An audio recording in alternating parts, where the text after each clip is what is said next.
Let's look at imperfect sentences 13 through 16. 13. My brothers were short and fat. That's kind of mean. It might be true, but it's still mean to say that. 13. Mis hermanos eran bajos y gordos. Mis hermanos eran bajos y gordos. 14. His name was Raúl. Se llamaba Raúl. Se llamaba Raúl. 15. Raúl's house was close to our house. La casa de Raúl estaba cerca de nuestra casa. La casa de Raúl estaba cerca de nuestra casa. And 16. His house was big and white. Su casa era grande y blanca.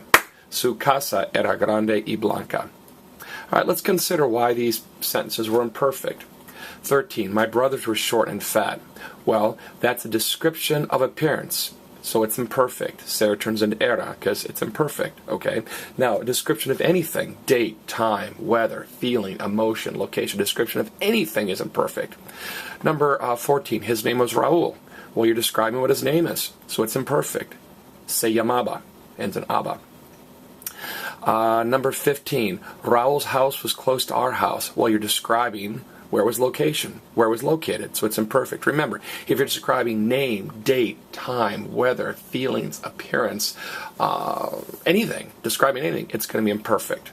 All right, let's look at a couple other details here. Notice, Raúl's house is La Casa de Raúl. In Spanish, there's no such thing as an apostrophe S. If a Spanish person were to look at an apostrophe S, they'd think, oh, that's an accent mark. So in English, anytime we have an apostrophe S, there's a formula. And here's the formula. The blank of blank. The blank of blank. So you don't say Raúl's house, you say the house of Raúl. Okay, now, why is it a star? Well, remember the chant. And why is it estaba and not era? Remember the chant. Location and feeling are always a star, but everything else is there. Anytime you're talking about where something is located or was located, it's going to be a form of a star. So it's estaba. Now, nuestra is our. Mr. Holt, our, we're plural. Shouldn't nuestra end in S? No. Our is referring to casa. Since casa ends in an A, our ends in an A.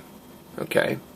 And hopefully that helps you have a better insight into imperfect. Remember, if you're describing anything, name, date, time, weather, feeling, emotion, location, it's always going to be imperfect. Great.